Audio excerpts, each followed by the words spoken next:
Today we're going to be drawing the hand. So we start with what's beneath the skin, the bone structure. So it's very interesting, the hand, there's all bones in here and very little muscle, but skin and bones.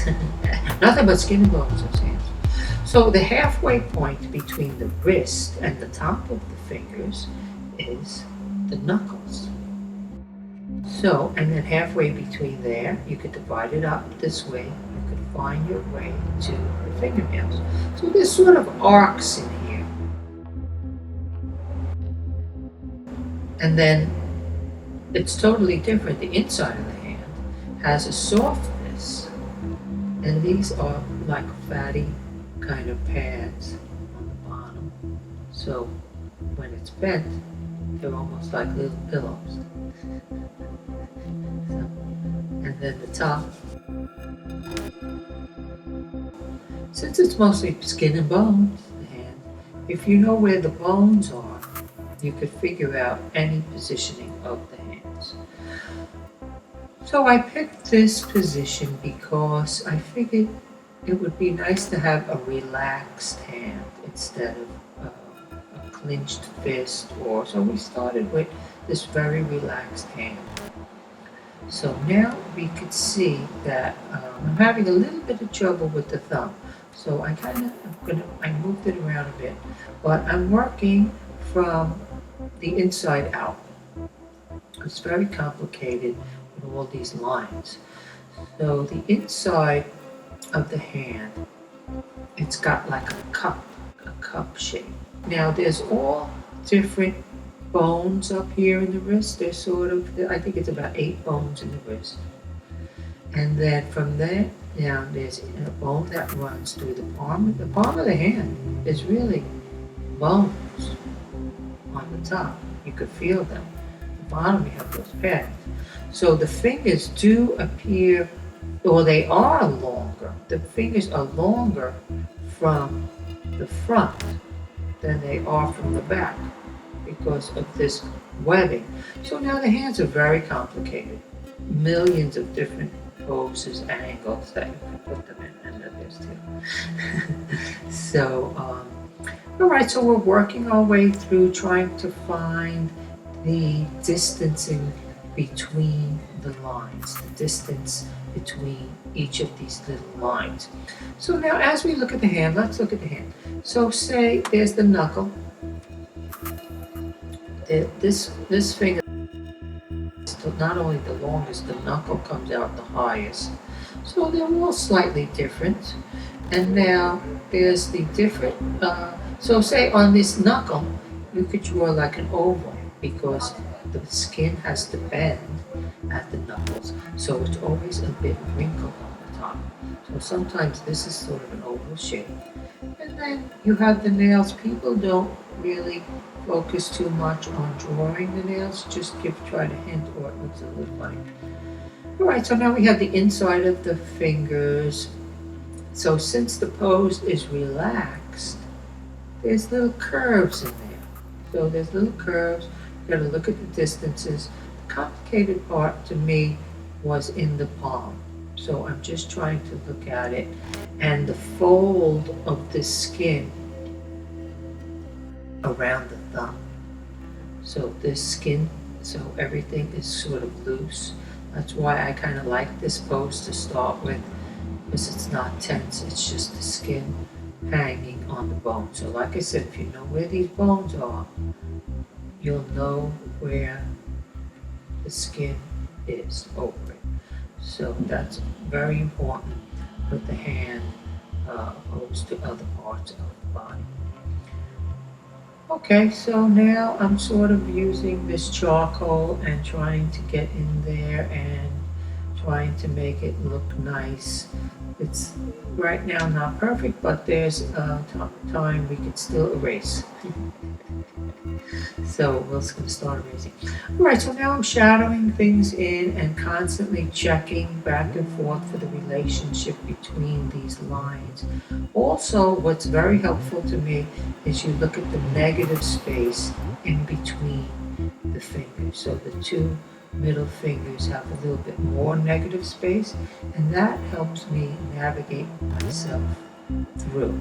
So I'm constantly checking, oh, this line is a little higher than that line, this line is a little longer, oh, where is this? And then, so sometimes you look for the problem areas, look for that problem child, and straighten it out before you start to make everything, before you start to lock it in, you have to straighten out anything. So, and then, you do have a creative license as long as you do know how many bones there are and where they are in each finger. So, and let's go over the bones again. So there's an equal distance from the knuckle to this joint, and then this would be, I guess, half of that size. So that's how you find your way through. This is the middle, 1/4, so it's 1/4, half, and then another half. And similar to each finger. And you have to scale it down a bit. And then the thumb is a little different. It's like a finger attached to the wrist. It doesn't have this extra bone of the palm, but it could move in more directions. And the thumb is where you have the muscles. There's basically just 2 muscles in the palm of your hand. So nothing on the top. There's no muscle on the top. Tendons run through. The bottom has the thumb muscle is larger than this other palm muscle. So 2 muscles at the bottom. You can see when you squeeze them in. You can't see them from the top like this picture, but underneath is these muscles. So that's creates this cavity in the palm. Sometimes these roadways and pathways, you use these lines on the hand to suggest the depth of it's a 3-dimensional object. Of course, we're flattening it into 2D. So we want to use any tool possible to create that illusion of depth. So sometimes it could be a line, and the line runs around. So now if you're having trouble finding your way through, navigating your way through the hand, then you have to, you can always look at your own hand, right? Just to check things, very easy. But if you're having trouble navigating through, then you have to really isolate the shapes. I should have really done it from the beginning, but make the shapes into blocks, like the wrist is more round and this is more square, and then each finger is like a tube, and that could help you if you run into trouble. Where now I think, see, the thumb looks off to me. The angle is a little off, and it's a little too narrow. It looks too big on the top. So the solution I'm using is to make the bottom of it a little wider or fatter. Luckily, I could erase this and make it a little wider. So there's really a little shadow under here, but I can't sort of add that in with these pencils right now. Okay, so now see how the thumb has like an oval shape over the knuckles? You could draw a couple of lines and make it into like an oval.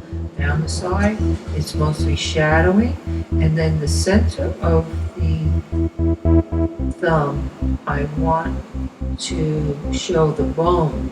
So I'm going to show the bone by this white line running down the center of the thumb and trying to shadow it subtly. Now, when you're trying to not lose the highlights, like I'm trying to keep the white where I could show the dimension, and I want to very delicately and softly shade the shadows, because if I overshade it, see, I'm trying to accentuate this bone in the thumb without making it look too old. I mean, if I wanted to make this look very interesting and super realistic, now I can go into drawing every little crease and maybe add a couple of years on this hand and get involved with the creases. So that we might go into groups. But if we want to keep it more youthful, it's a little easier. So we might as well go. So I feel if I do the demonstration in the beginning and then follow through and just finish it and make it look nice, I feel it might be a little bit helpful, because we're here to learn how to create better artwork. And so, all right, so I hope you enjoyed the show, and I hope that you learned something. Today, we're going to be going into different parts of the body. Now, even with the, with the nail, like I said, I don't want to get too detailed with the nail. For some reason, it just looks a little odd when I go and give it a little too much attention. And the knuckles look okay. So I think we could see a little bit of the top of the hand, a little bit of the inside palm of the hand in this pose. So, like I said, I hope you enjoyed the video and I hope you learned something. Thank you so much for watching. If you could be so kind to like and subscribe, I would appreciate that. So I'll see you in the next video. Ciao.